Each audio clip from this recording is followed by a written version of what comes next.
Kamusta mga repa? Welcome back to my channel. At ngayong araw, ang pag-uusapan naman natin ay ang grab incentives na meron kami dito, no?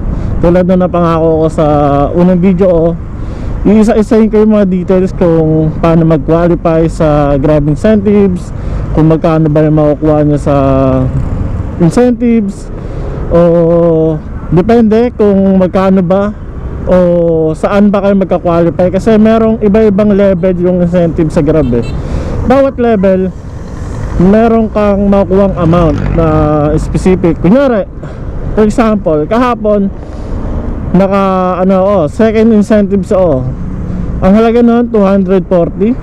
So mas mataas, mas malaki makukuha mo, tulad mga ganon. At para makuha mo incentives yan, ang tawag namin doon ay gems. Mamaya ipapakita ko para mas maliwanagan ka. Ngayon, papunta lang ako ngayon sa first booking ko. Tinanghali na kasi ako. Alas 12:30 na yata. Nagpapalit pa kasi ako ng brake pad at may mga ginawa ko kanina umaga. Kaya tanghali na ako lumabas. Pero walang problema doon, di ba? Grab rider tayo.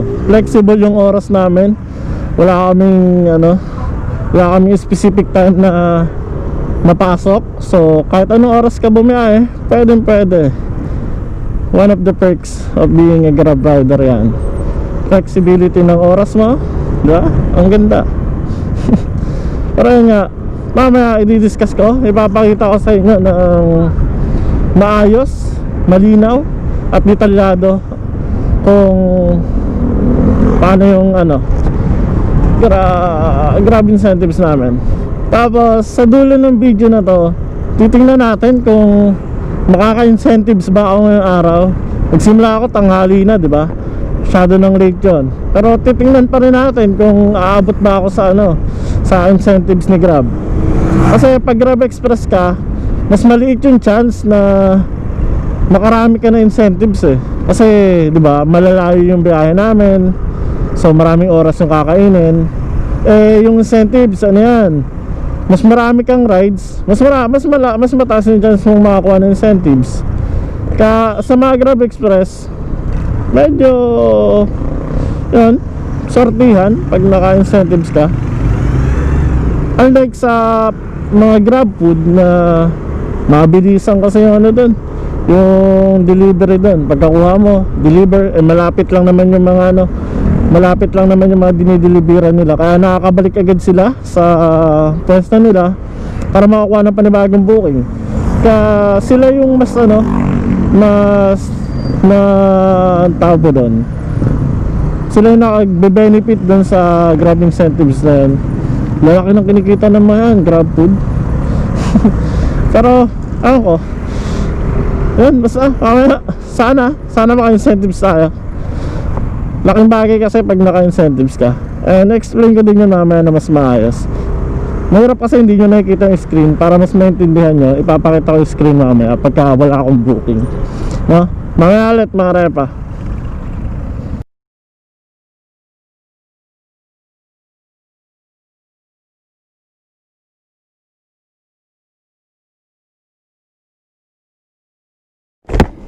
So yun mga repa, dahil wala pang booking, papakita ko muna sa inyo yung kung magkano yung mga incentives ni Grab, no? Dito mo lang makikita. Yan. Makikita nyo dyan, nakikita kayo diba? 95, 135 na gems yung tawag. Yun nga pala, kada biyahe namin may natatanggap kami na gems. Kunyari, yung first booking ko, kada booking sa Grab Express, depende yan kung may oras. Minsan 10 gems sa isang booking, minsan naman 15 gems sa isang booking. Depende yan, nag-iiba yun, depende sa oras. Kunyari, may time na 11 to 1 p.m 11 a.m. to 1 p.m 15 yung gems. Pagdating ng alas 2 hanggang alas 5 ng hapon, 10 gems na lang. Example lang yan. So yun, isipin mo,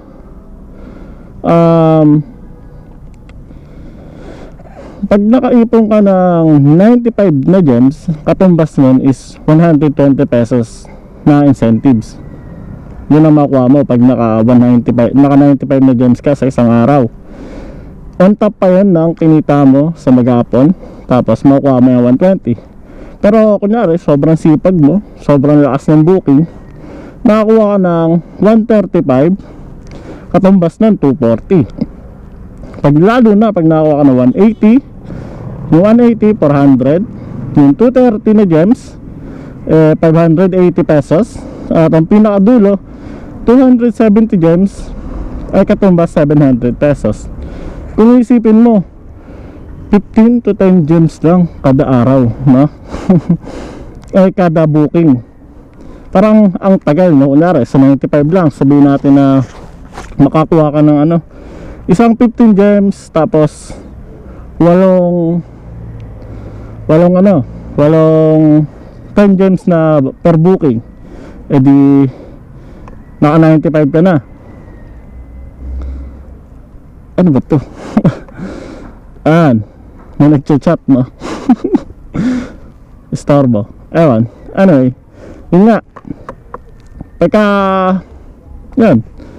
pag nakakumpleto ng 95 games, hindi mo agad-agad basta malalaman, hindi mo agad basta-basta masasabi na makuha mo yung 120 gems. Meron pang qualifier yan, papakita ko sa inyo. Ito yung mga qualification or qualification criteria para maging eligible ka pag naka 95 games ka sa 120 pesos. Kailangan yung acceptance rate mo hindi bababa ng 90%, tapos yung cancellation rate mo hindi bababa ng 10%. So ibig sabihin, mas maganda na huwag ka na mag-cancel at huwag ka mag-ignore ng kahit anong booking. Tulad ko, hindi bumababa ng 100% yung acceptance rate ko kasi ako, automatic accept. So wala akong nakakaligtaan, wala akong ini-ignore, yan. Lahat accept, lahat i-deliver ko. Yung cancellation rate, yan, kunyari, dyan papasok yung mga, kunyari tinatamad ka, sobrang layo ng deliver, tinancel mo yung booking, pasok yung, babagsak yung cancellation rate mo. Pero yung mga instances na kunyari reasonable yung pag-cancel mo ng booking, hindi naman agad-agad ma-apekto itong cancellation rate mo. So huwag kang mag-alala, basta totoo yung reason ng pag-cancel or si customer yung nag-cancel, hindi naman tatamaan yung cancellation rate mo, di ba? Ganun yan. Ano to? So yan, ayun yung mga qualification criteria. Titingnan naman natin ngayon yung ito, nakikita nyo ba yan? Ayun yung sinasabi ko, dumedepende sa oras, hindi lang pala oras, sa oras, sa lugar, dumedepende yung number ng, may pumasok na, balikan ko kayo mamaya mga repa, no? Pinasok na tayong booking, mamaya na lang ulit. 3 hours later. So yan mga repa, sana may natutunan kayo or nagkaroon kayo ng idea kung paano gumagana yung grab incentives namin. Kaya kung willing kayong maging grab rider din tulad namin, ayun yung mga possible na kitain nyo bukod pa sa delivery fee na natatanggap namin. Pagkakaalam ko sa ibang delivery app, alam ko Lazada meron na silang incentives ngayon. Pag naka 9 na bookings ka, may 500 plus pesos, ganyan. Tapos alam ko lang sa iba, di ba? Pero yan sa Grab ganun yung ganun yung incentive scheme. So kung balak nyo lumipat sa Grab, balak nyo mag-join sa Grab pa lang, or dati na kayong Grab rider, tumigil lang kayo at babalik kayo, ayun na yung ayun yung current incentive scheme ng Grab ngayon. Lalo ngayong buwan na to, December, medyo sobrang bilis. Medyo sobrang bilis, no? Medyo sobrang bilis maka-hit ng incentives. Tingnan mo ako, 5:30 na ako nagsimula, 5:30 na ng hapon. Tapos bago mag alas 5, na-hit ko na yung na-hit ko na yung unang incentives. Yun ay 140 pesos, which is good na sa akin. Salo na nun yung commission ni Grab at onting panggas, di ba? Kumbaga dahil doon yung delivery fee na natanggap ko sa mga dineliver ko, buo kong makukuha.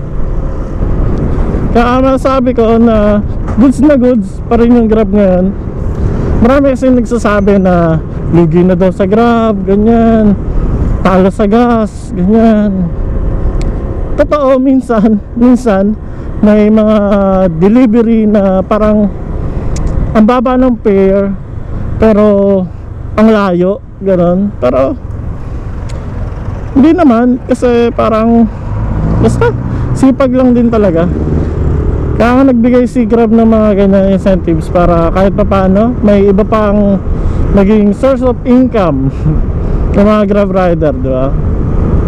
Kaya ayun, kayo na maalam mag-decide kung gusto nyo mag-join sa Grab.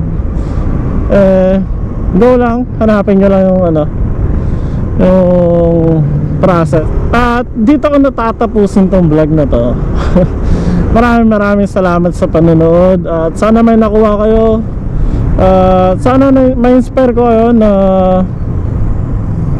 subukan din yung ganitong subukan din yung ganitong trabaho, or huwag nyong maliitin yung ganitong trabaho, di ba? Kahit anong trabaho pala, huwag nyong maliitin.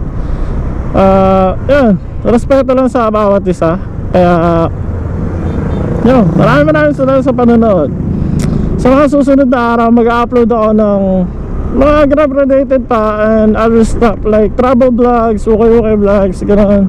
Kaya kung ako sa inyo, mag-subscribe na kayo sa channel ko at pahit mo rin yung notification button para naman updated kayo. Bala ko mag-daily vlogs, sana kayanin. Kaya tutok na, subscribe na kayo, ha. Hanggang dito na lang. Maraming salamat.